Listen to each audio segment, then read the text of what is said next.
प्रभारी मंत्री नरेंद्र कश्यप जी आज हमारे साथ हैं और उनसे बात करेंगे। उन्होंने यहाँ शाहजहांपुर में पहुंच करके कंपोजिट विद्यालय हथौड़ा का निरीक्षण किया है और निरीक्षण में क्या कुछ खामियां और क्या कुछ यहाँ पर पहुंच करके उन्होंने दिशा निर्देश दिए, उन्हीं से जानते हैं।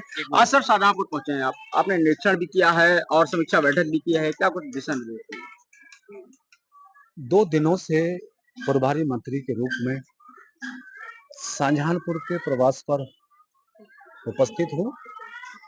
कल हम लोगों ने निर्माण कार्यों का निरीक्षण किया, कोर कमेटी के साथ बैठक की और आज विकास कार्यों की समीक्षा, कानून व्यवस्था की समीक्षा, उद्योग बंधुओं से मुलाकात करके जनपद शाहजहांपुर के समग्र विकास के लिए क्या क्या अच्छा किया जा सकता है उस पर विस्तार से चर्चा हुई है। केंद्र और प्रदेश की सरकार, माननीय प्रधानमंत्री जी, माननीय मुख्यमंत्री जी के नेतृत्व में उत्तर प्रदेश में डबल इंजन की सरकार उत्तर प्रदेश को सर्वोत्तम प्रदेश बनाने की दिशा में लगातार प्रयासरत है। मुख्यमंत्री जी का विजन हर जनपद में विकास को धरातल पे ले जाना, निवेश को धरातल पे ले जाना, आम जनमानस से जुड़े मुद्दों पर निस्तारण करना, समाधान करना, उन सब पर सरकार का ध्यान रहता है। तो वो सारी कार्रवाई को हमने पूर्ण किया है। आज इस गांव में, इस स्कूल में भी हमने निरीक्षण किया है और अच्छी बात है कि जो प्रधानमंत्री जी, मुख्यमंत्री जी चाहते हैं कि अंत्योदय के माध्यम से समाज का हर अंतिम व्यक्ति तक हमारी सरकार की योजनाओं का लाभ मिले, उसका एक प्रमाण इस विद्यालय में देखने को मिला कि ग्रामीण आंचल से, शहरी आंचल से जुड़े सामान्य परिवारों के बच्चे इस स्कूल में बेहतर शिक्षा प्राप्त करके बौद्धिक विकास की दिशा में आगे बढ़ रहे हैं। तो विद्यालय का प्रबंधन अच्छा है, विद्यालय में टीचर्स बहुत मेहनत से काम कर रहे हैं, बच्चों की संख्या अनुपातिक दृष्टि से अधिक है। तो हमने अपने अधिकारियों को इस बात के लिए कहा है कि भविष्य में यहाँ पर और रूम्स बन जाएं तो कम से कम बच्चों को बैठने की सुविधा और अच्छी हो सकती है। लेकिन जैसा सरकार का मंशा है कि गरीब परिवार के बच्चे भी अच्छी शिक्षा पा सकें, वो सरकार का मंशा धरातल पे पूरा होता हुआ दिख रहा है। जो छोटी मोटी और जरूरतें हैं, कमियां हैं, सरकार लगातार उन पर ध्यान रखती है, उनको दूर करने का प्रयास करती है और मैं अपने जनपद में इन तमाम चीजों को नोटिस लेके उसको अच्छा करने के लिए सभी अधिकारियों के साथ समन्वय बना के आगे बढ़ रहे हैं। सर एक चीज लगातार देखने को मिल रही है कि आवारा गौवंश को लेकर के लगातार शिकायतें जिस तरीके की आ रही हैं, उनको लेकर के क्या कुछ खास रणनीति बनाई गई है? गोवंश या आवारा गोवंश का संरक्षण हमारी प्रदेश की सरकार का ड्रीम प्रोजेक्ट है। माननीय मुख्यमंत्री जी नियमित रूप से उत्तर प्रदेश में छोटा पशुओं के प्रबंधन पर जोर देते रहते हैं। शाहजहांपुर जनपद में बहुत सारी गौशालाएं प्रदेश की विभिन्न योजनाओं के अंतर्गत बनाए गए हैं। मनरेगा के माध्यम से भी गौशाला का निर्माण लगातार जारी है और आज भी हमने समीक्षा बैठक में अपने समस्त अधिकारियों को निर्देशित किया है कि बहुत सारी जमीन ऐसी है जो चरागाह की है, किसी यूज में नहीं आ रही है।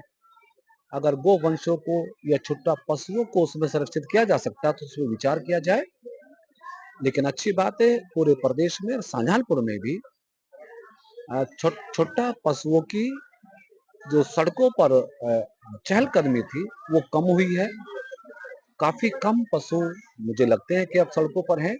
काफी हद तक हमारी सरकार ने, हमारे प्रशासन ने छोटा पशुओं की समस्या का समाधान कर लिया। सर कल 8 तारीख को रिजल्ट आने वाला है, 2 प्रदेशों में जम्मू और कश्मीर, लगातार जो चीजें निकल करके सामने आई, कैसे देखते हैं? वैसी परिस्थिति है जैसी छत्तीसगढ़ के चुनाव में थी, मध्य प्रदेश के चुनाव में थी, राजस्थान के चुनाव में थी। सारे विपक्षी, कुछ मीडिया के लोग भी ऐसा उस समय बोलते थे कि भारतीय जनता पार्टी सत्ता में नहीं आएगी, भारतीय जनता पार्टी तो लड़ाई में नहीं है।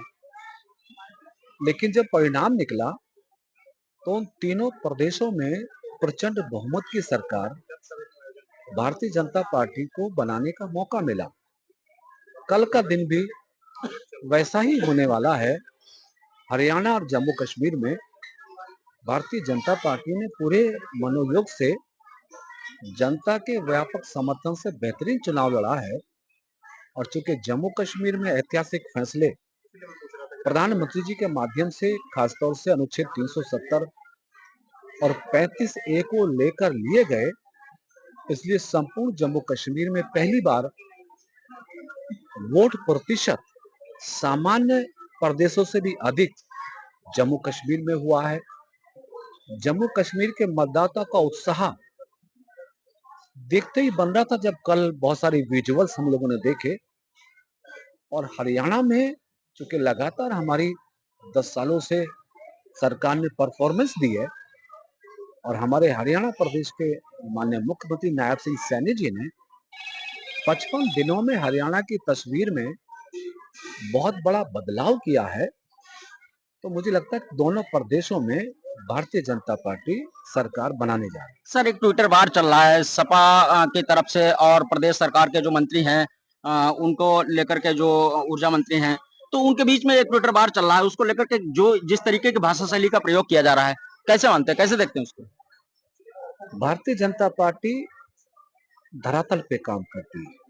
भारतीय जनता पार्टी के कार्यकर्ता सामाजिक समन्वय बना के काम करते हैं। ये ट्विटर ट्विटर खेलना हमारा काम नहीं है। ये अखिलेश जी करते होंगे, राहुल जी करते होंगे। अब वो करते हैं तो समय समय पर देश और प्रदेश की जनता उनको इस बात का आभास भी कराती है कि आपका बड़बोलापन, आपका अपराधियों के साथ खड़ा हो जाना, भ्रष्टाचारियों का समर्थन करना, रैपिस्ट का समर्थन करना, ये सब इस बात को साबित करता रहता है कि समाजवादी पार्टी उत्तर प्रदेश की सामान्य जनता के साथ नहीं है। कांग्रेस पार्टी देश की सामान्य जनता के साथ नहीं है, बल्कि अपराधियों के साथ है, भ्रष्टाचारियों के साथ है, दंगाइयों के साथ है। तो समय समय पर देश प्रदेश उनको जवाब दे रहा है। समय समय पर देश और प्रदेश उनको जवाब दे रहा है, ऐसा कहना है प्रभारी मंत्री जो नरेंद्र कश्यप जी हैं, वो शाहजहांपुर में पहुंचे। उन्होंने समीक्षा बैठक की। समीक्षा बैठक के बाद में निरीक्षण किया है कंपोजिट विद्यालय हथौड़ा का, और समाजवादी पार्टी को आईना दिखाते हुए उन्होंने जो बातें कही हैं वो आपने सुनी। किस तरीके से जो ट्विटर वार चल रहा है उस पर भी वो खुलकर बोले, और भाजपा की सरकार प्रदेश जो हरियाणा प्रदेश है वहां और जम्मू कश्मीर में बनने जा रही, इस पर भी उन्होंने अपनी साफ गोई से बात रखी। शाहजहांपुर से टीवी 9 भारतवर्ष के लिए अरविंद त्रिपाठी।